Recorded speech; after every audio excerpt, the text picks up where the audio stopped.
So the introduction to the Bolognese Partisan, and when I say the Bolognese Partisan, I'm specifically talking about the type of partisan that was produced in Bologna in the beginning of the 16th century, right at the time that Marozzo and Manciolino were writing their books.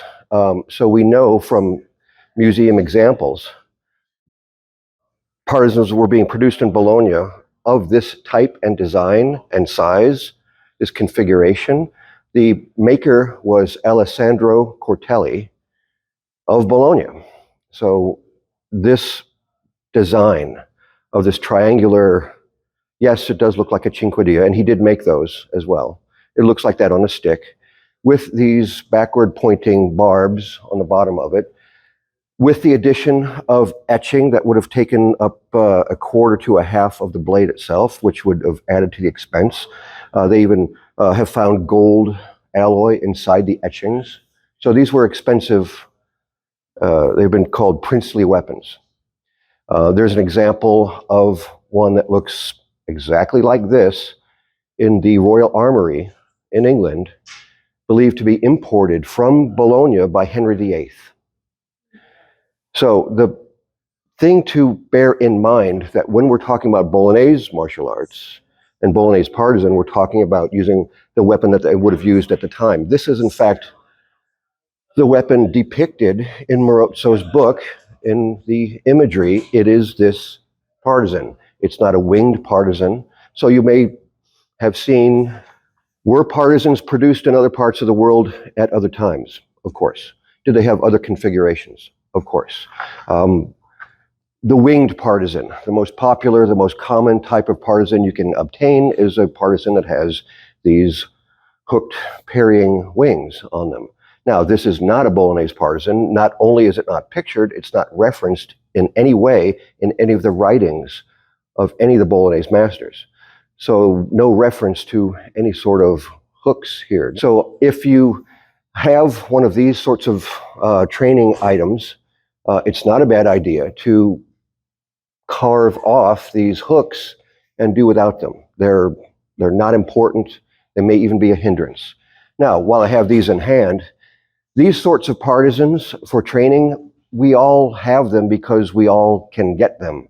It's difficult to find anything resembling the actual Bolognese partisan, so we do with what we can get, which is usually something like this. And these are all fine. Bear in mind a couple points. The weight. First of all, these plastic partisans are so light that they give rise to unrealistic actions. When you're using a plastic partisan, where's the balance point on it? Near the middle. And this allows you to do things that you might not otherwise be able to do. Things like that, for example. I see there's a lot of things floating around on the internet where people will have a partisan and make a one-handed thrust. Well, that looks fun. That is not historical. That's never something mentioned by any Bolognese master. That sort of releasing the front hand, hurling the weapon forward here. Not mentioned with a spear or partisan, even more so. So the balance point of a partisan is much more near the head. If you look at Marozzo's image, he's holding it. How is he holding it and where? His hands are here in this position because it needs to be. That's the nature of this weapon. Don't think of this as a spear. The spear is the spear and the partisan. The fact that they both are pointy and on a stick, does that make them the same weapon? No, not even close, really. The spear is the balance point of a spear. At the center, you can make very extended thrusts without a problem, without disconcerting yourself, as the Bolognese would say. Holding the spear, typically, we're going to hold it more on the far end. Certainly when we do Marozzo, we're going to hold it as he depicts within the context of Marozzo's pike and spear play. He tells you to hold this above your arms, and as he does define it as a pike, We will take our cues from history and hold it pike fashion above the arms on one end, and that's consistent with how he utilizes it. The partisan doesn't feel like a spear. Partisan feels more like poleaxe. Poleaxe also has a point and is also on a stick. But am I going to use a poleaxe the way some people insist on using these spear-like objects? That doesn't work. The weight of this is all the way up at the head. And of course, we're going to use the poleaxe in the manner consistent with which, in the way that it's taught. Now, partisan, weighted more like that, all the way up here. I am not going to hold the partisan out here. Now, can I do it? Am I strong enough? Yeah, I'm strong enough to hold a partisan, but I can tell you right away, after a few seconds, it already starts to get burdensome. It starts to get heavy. This thing wants to tip forward. So holding it on one end is not what the Bolognese masters described. And when I thrust, am I going to bring my hands together? No, the point drops immediately if I thrust, elongating that and sliding my hands so that they touch each other. That isn't. Is it possible? Well, would you call that possible? Well, I did it, but was it any good? No, that wasn't any good. It wasn't agile. It wasn't quick. It wasn't responsive. Doing that in a fight, I would not recommend. So how we thrust, how we handle, how we hold it, how we parry with it, that needs to be dictated by the characteristics of the weapon itself. And if what you're using is a plastic partisan, how you handle it is going to be reflected by the fact that your weapon weighs next to nothing. You need to understand the weight of this, even going so far as if you've got a plastic partisan, I might suggest weighting it down in some manner with 2 or 3 pounds below the iron. That will give you a sense of what this thing really feels like. So the length of it, too, given the weight of this iron, I follow the advice of Pietromonti, and I believe there was another contemporary who said that a partisan should be as tall as a man with his arm outstretched over his head. Now, this actually for me is a bit long. I'd actually cut this down about 2 or possibly, I'd cut this down 3 inches off the end. This one. So in this case, I sized this to be that high. And this is a good length. Now, the fact that this is almost weightless, I'm not going to start using it as if it is as light as it is, just because I don't want to introduce errors into the way the thing is handled. So the length of it, is it as long as a spear? No. Should it be? No. How do we know that? We know this from the words of Manciolino, where he specifically says that a partisan is shorter than a spear and more dangerous in the sense that the attacks delivered with a partisan are going to come from closer due to the shortness of the weapon, just in the same way that a dagger fight is more dangerous than a sword fight because of how close you have to get to your enemy with the shorter weapon. Partisans are shorter than spears. So if you're making your own partisan, you're purchasing the head, and then you've got to obtain the shaft. There's a temptation to make this thing really long, to keep your enemies farther away, perhaps, right? Which brings up a good point. If I have a spear, with a spear, I will want to keep my enemies further off and attack them from a distance. We see these sorts of actions with a partisan. Am I trying to keep my enemies as far away as possible so that they don't attack me and I can attack them first? No, that's not even a Bolognese idea. What's the first thing that Marozzo does in his partisan play after the embellishment, the reverence. What's the first thing he does with weapon in hand against his enemy? He presses. He gets closer to them, squeezing them so that they feel that they must attack first. So there, if you're wondering, and by the way, that's not a tactic ever taught with the spear by any Bolognese master. They don't press with a spear. They do press with a partisan. With the partisan, they want to get closer. So you will see this action of squeezing the distance between you and your opponent. Now, why would we want to do that with this weapon, and why not with the spear? In fact, if the spear and the partisan are used in the same way, they're both, long sticks with pointy ends. If they're used the same, then why does the partisan exist? It's heavier, presumably slower, with less reach. The spear would always win if they're used identically. But they're not used identically. If you look at the material, you will find that there's a parry described by Marozzo and Manciolino with the partisan, which I call, it's in the manner of a fulcrum, a pivoting parry, where the front hand is held stationary and the back hand is raised to the temple or to the belt. Now, if I put my hand in the center, I can make that action fast and powerful, and you must adhere to the stipulations that Marozzo placed upon that action. He said some things very specifically. Number one, do this, as I say, by raising and lowering your rear hand to your belt or temple, but without moving your front hand at all.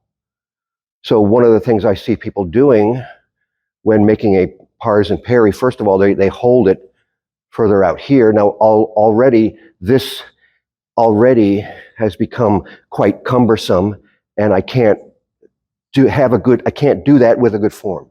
That's not the way to do it. Now, if all you've got is a plastic partisan, you're not going to notice how bad that feels. So hold it like Marozzo does here, and with the weight of this assisting you, you can make these fast parries. If you have to do this and move your front arm, you're not doing it correctly. So the first thing to practice is this parry. And as I say, it's a partisan parry. That parry isn't discussed, brought up with the spear, or certainly not with the pike, because it's too long. Especially if you're holding it on one end, you're going to be hitting the ground. And it's going to be slow and awkward and cumbersome. But with the partisan, it's the perfect parry.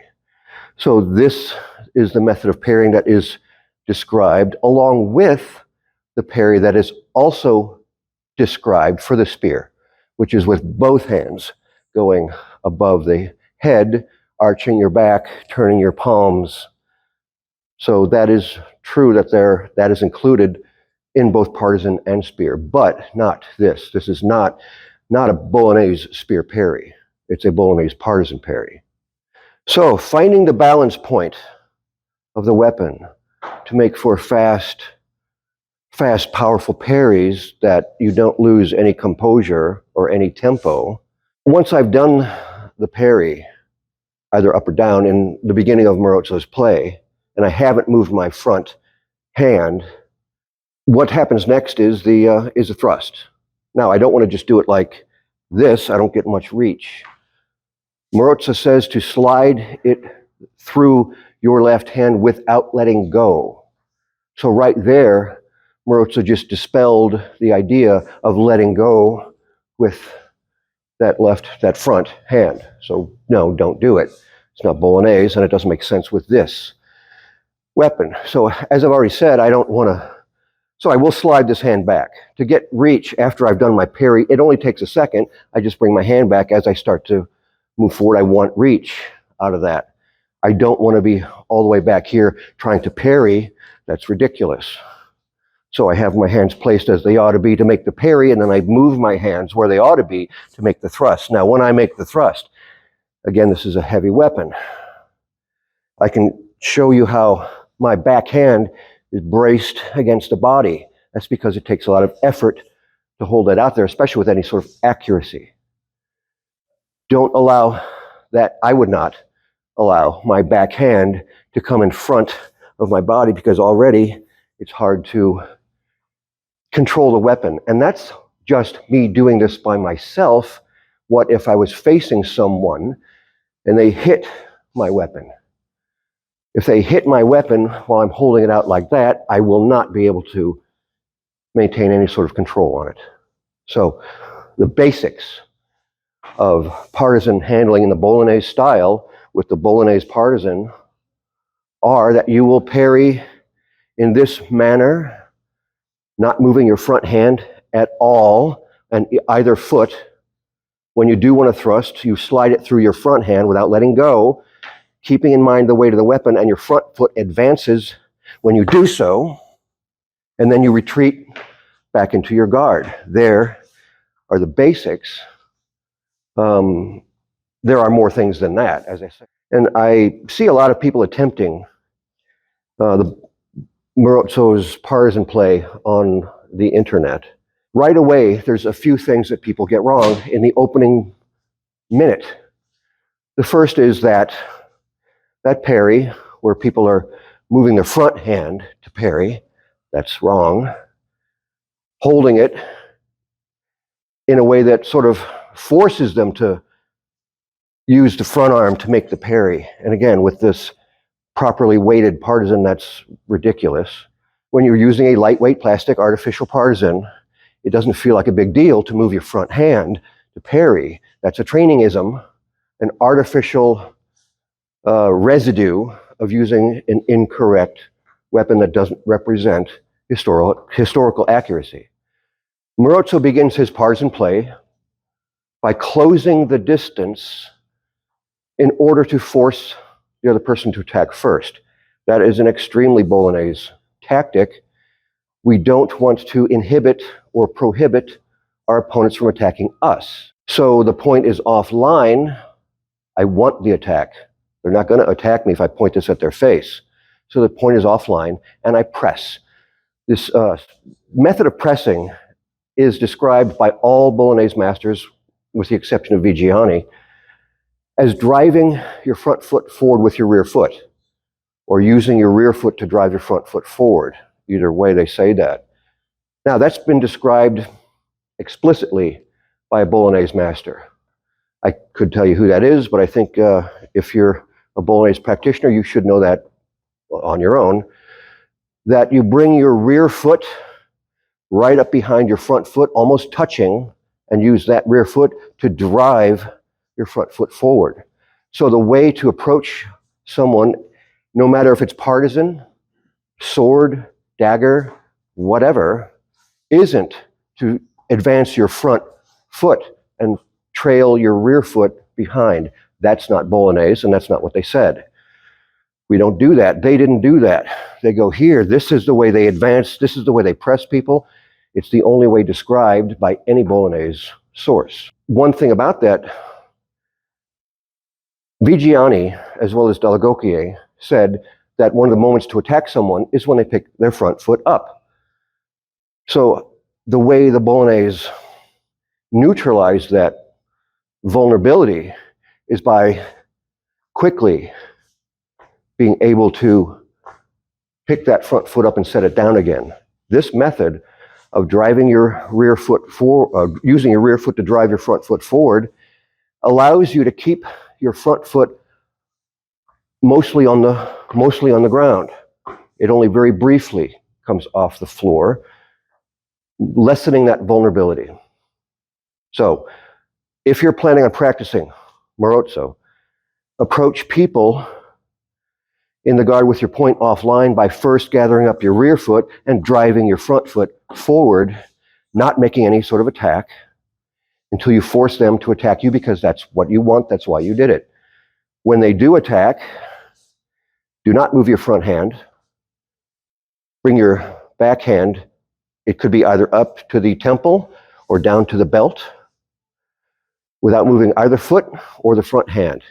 After you've done that, slide through your front hand, advance your front foot, do your thrust, imagining again the weight of this should create in you the form to accomplish it without throwing yourself into disarray and losing control of your weapon.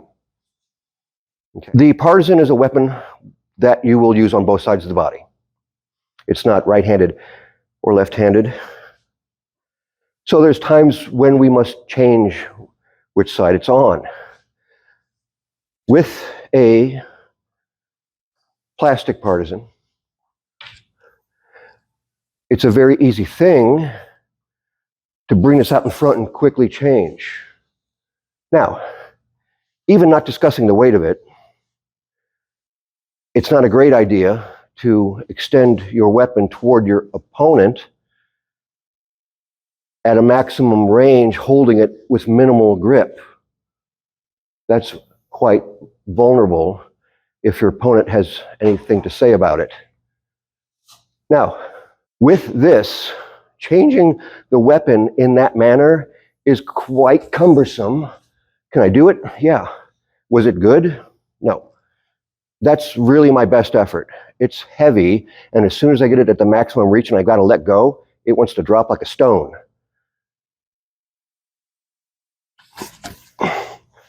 Not good, not effective.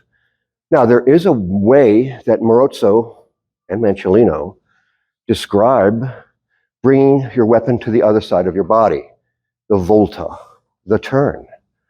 It is the way that they mentioned. So, the weight of this is used to your advantage by allowing your weapon to turn, and you can quickly change sides with the volta and get that point immediately back online.